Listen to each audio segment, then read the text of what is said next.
તો ગુજરાતના રાજકારણમાં બનાસકાંઠાનો જોરદાર દબદબો। જી હા, ગુજરાત ભાજપના અધ્યક્ષ અને ગુજરાત વિધાનસભા અધ્યક્ષનું મૂળ વતન બનાસકાંઠા છે અને હવે ગુજરાત સરકારમાં મૂળ બનાસકાંઠાના વતની હર્ષ સંઘવીને નાયબ મુખ્યમંત્રી તરીકેની ખૂબ જ મોટી જવાબદારી મળી છે। નાયબ મુખ્યમંત્રી હર્ષ સંઘવીનું મૂળ વતન બનાસકાંઠાના ડીસા તાલુકાનું બલોધર ગામ છે અને કાંકરેજના કાકર ગામમાં બિરાજમાન સમોર માતાજી તેમના કુળદેવી છે। તો વડગામના વર્ણાવાડા ગામના મૂળ વતની જગદીશ વિશ્વકર્મા ગુજરાત ભાજપના અધ્યક્ષ બન્યા છે અને હવે મૂળ બનાસકાંઠાના ડીસા તાલુકાના બલોધર ગામના વતની હર્ષ સંઘવી ગુજરાતના નાયબ મુખ્યમંત્રી બન્યા છે। તેમના પિતા રમેશભાઈ સંઘવી હીરાના કામ અર્થે સુરત ગયા।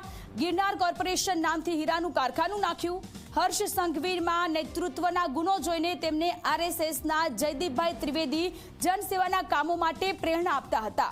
કઈ રીતે ગુજરાતની રાજનીતિમાં બનાસકાંઠાનો દબદબો વધ્યો છે એ સમજો।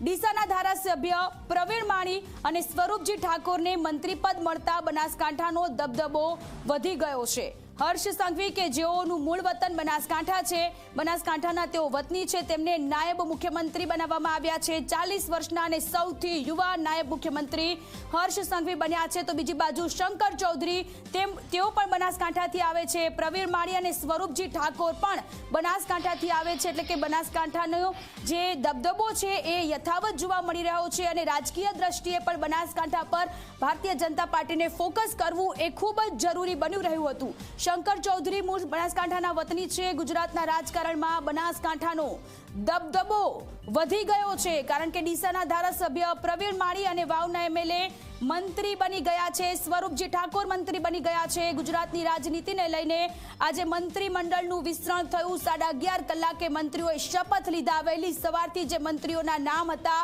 એ મંત્રીઓને ટેલિફોનિક જાણકારી આપી દેવામાં આવી હતી। એ મંત્રીઓ ઉપસ્થિત રહ્યા અને મંત્રીઓએ શપથ લીધા અને હવે આજે સાંજે 5 વાગે કેબિનેટની બેઠક મળવાની છે।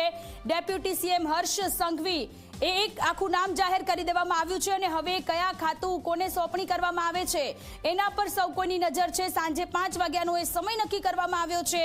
તો બનાસકાંઠા એટલા માટે ખૂબ મહત્વનું છે કારણ કે 2027ની વિધાનસભાની ચૂંટણીને ધ્યાનમાં રાખીને પણ બનાસકાંઠા પર રાજકીય રીતે હવે પ્રભુત્વ ભારતીય જનતા પાર્ટીનું વધ્યું હોય એવું સ્થિતિ અત્યારે લાગી રહી છે। ડીસા તાલુકાના બલોધર ગામના મૂળ વતની હર્ષ સંઘવી કે જેઓ ગુજરાતના સૌથી યુવા નાયબ મુખ્યમંત્રી હવે બની ચૂક્યા છે, તેમને અને તેઓ કાંકરેજના છે। ગુજરાતના રાજકારણમાં બનાસકાંઠા કે તેને હવે વધારે પ્રાધાન્ય મળી રહ્યું છે। ગુજરાતની રાજનીતિમાં દબદબો વધી રહ્યો છે કારણ કે ડીસાના ધારાસભ્ય પ્રવીણ માણી સ્વરૂપજી ઠાકોર એ બનાસકાંઠાથી છે અને એટલા માટે દબદબો વધતો અત્યારે નજરે પડી રહ્યો છે। નાયબ મુખ્યમંત્રી આમ તો જો કે તેમનું હોમટાઉન સુરત છે પરંતુ તેઓ મૂળ બનાસકાંઠાના છે। બનાસકાંઠાના તેઓ વતની છે અને ગુજરાત સરકારમાં મૂળ બનાસકાંઠાના વતની હર્ષ સંઘવીને નાયબ મુખ્યમંત્રી તરીકેની ખૂબ જ મોટી આ જવાબદારી તેમને સોંપવામાં આવી છે।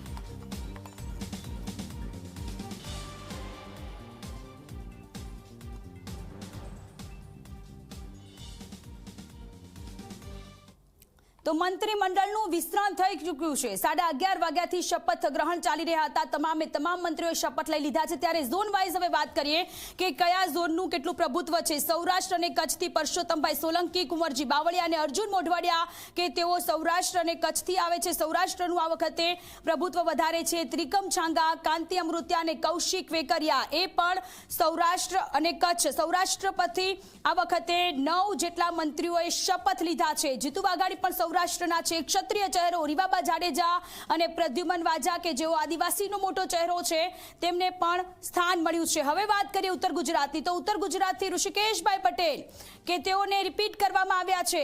સ્વરૂપજી ઠાકોર બનાસકાંઠાથી, તેમને પણ આ વખતે મંત્રીમંડળમાં સ્થાન મળ્યું છે અને બનાસકાંઠા પર આ વખતે વધારે ફોકસ કરવાની જરૂર હતી ભારતીય જનતા પાર્ટીએ.